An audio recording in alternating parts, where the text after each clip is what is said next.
Hello दोस्तों, कैसे हैं आप सब। उम्मीद करता हूँ अच्छे होंगे।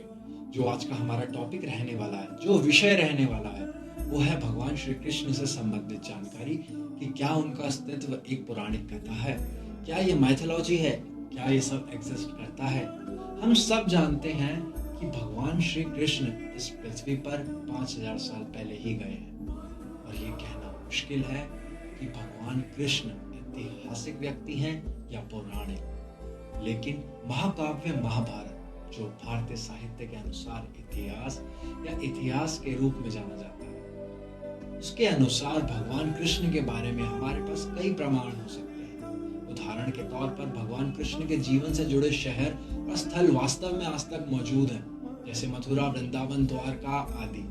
आर्कियोलॉजिस्ट प्रूफ जैसे मरीन आर्कियोलॉजिस्ट CN राव द्वारा दिए गए द्वारका के समुद्र के अंदर शहर के बारे में साबित प्रूफ्स हैं, जो महाभारत द्वारा दिए गए आंकड़ों को सच साबित कर रहे हैं। इसीलिए हम भगवान कृष्ण के अस्तित्व को नकार नहीं सकते। लेकिन सवाल ये है कि क्या विष्णु पुराण, गीता गोविंदा और अन्य जैसे कई ग्रंथों के अनुसार वर्णित भगवान कृष्ण की जीवन कहानी 100% सच है या कुछ मनगढ़ंत आंकड़े मौजूद हैं। खैर, इसका उत्तर इस प्रकार हो सकता है जैसे कि हम जानते हैं महाकाव्य के ओरिजिनल वर्जन को महाभारत नहीं बल्कि जय संहिता कहा जाता था, जो महाभारत युद्ध का लेखा जोखा था। इसमें दिया गया भगवान कृष्ण का वर्णन केवल पांडवों के साथ बिताए उनके समय से संबंधित था। महाकाव्य के पुराने वर्जन में उनके बचपन के दिनों के बारे में बहुत कम बातें दी गई हैं। भगवान कृष्ण की डिटेल में जीवन कहानी को बाद में महाकाव्य में हरिवंश पर्व में जोड़ा गया था, जिसे बाद के समय में एडिट किया गया था और जिसे बाद में महाभारत के रूप में जाना गया। राधा कृष्ण प्रेम प्रसंग की कहानी भी गीता गोविंदा रचना के बाद लोकप्रिय हुई, जो जया गोविंदा ने लिखी। तो हम कह सकते हैं कि भगवान कृष्ण के लाइफ डिटेल्स की बाद की कहानी उनकी लाइफ स्टोरी के डॉक्यूमेंट्स और ग्रंथों पर आधारित नहीं है, बल्कि ये लोकप्रिय लोक कथाओं पर आधारित है और ये 100% सच भी नहीं हो सकती।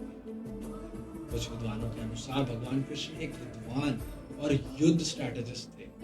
वह मुख्य कारण थे जिनके कारण महाभारत युद्ध के परिणाम ने पांडवों का पक्ष लिया। तो विद्वानों के अनुसार भगवान कृष्ण अपने बचपन के दिनों में एक आध्यात्मिक व्यक्ति और विद्वान हो सकते हैं, और एक शरारती गांव के लड़के के रूप में वर्णित उनका चरित्र एक पौराणिक कथा हो सकता है। इसके अलावा उनके द्वारा प्रचारित भगवत गीता वैदिक ज्ञान का एक लाइट वर्जन है। इसका अर्थ है कि उन्होंने वैदिक लिटरेचर में ज्ञान प्राप्त किया। इसका मतलब है कि वह अपने शुरुआती दिनों में एक महान विद्वान थे। अधिक शास्त्रों में दिया गया है कि भगवान कभी भी सीधे पृथ्वी पर नहीं उतरते हैं। कुछ लोग मनुष्य के रूप में अपना कार्य करते हैं और उनके कार्य के अनुसार उन्हें बाद में भगवान का अवतार या भगवान जैसा कहा जाता है। हालांकि वह जो कुछ भी करते हैं वह स्वयं भगवान द्वारा प्रत्यक्ष रूप से जोड़ दिया जाता है, फिर वह किसी भी रूप में भगवान नहीं है। तो अगर ये सच है तो भगवान कृष्ण इसका एक्सेप्शन है। इसीलिए उनके द्वारा जो भी लीलाएं की जाती हैं वो बहुत सारी साधनाओं की प्रैक्टिस के बाद होती है, ताकि यह एक सुपर ह्यूमन शक्तियों की तरह लगे। सच्चाई जो भी हो, लेकिन सच्चाई ये है कि भगवान कृष्ण सबसे शक्तिशाली और प्रभावशाली व्यक्तित्व है और उनमें दिव्य गुण भी हैं, जिससे लोग आज भी उन्हें भगवान के रूप में पूजते हैं। मैं खुद भगवान कृष्ण का एक दृढ़ विश्वासी हूँ। ये वीडियो एक प्रश्न के लिए सिर्फ एक तार्किक एक्सप्लेनेशन है। मुझे कृष्ण की क्षमताओं पर कोई संदेह नहीं है, इसके बजाय मैं उनकी उपस्थिति को वास्तविकता से जोड़ने की कोशिश कर रहा हूँ।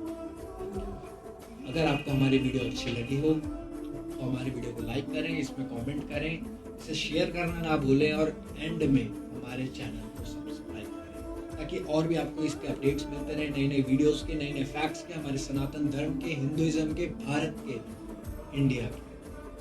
नमस्कार, जय श्री राम।